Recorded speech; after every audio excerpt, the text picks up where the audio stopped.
म्हणजे गाईज. काय गाईज म्हणजे काय? गाईज म्हणजे गाईज. गाईज. हाय गाईज, जेवण संपलं का गाईज?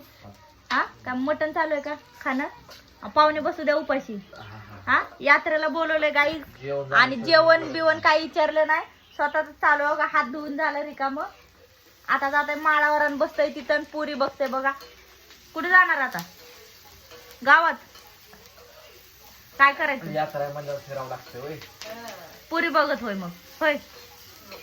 तुला काही इन्स्टा आयडी भेटत नाही, तू किती बी फिर होय ग. तुला काय वाटतं? गाईज गाईज पाहुणी इथं उपाशी आहे. मटण बिटन खाऊन तोंड हात पाय पुसून झालं आता. अगं बाय बाय काय गाईज एक गर्लफ्रेंड घावलेली होती जत्रात, पण ती ऑर्केस्ट्रा बघून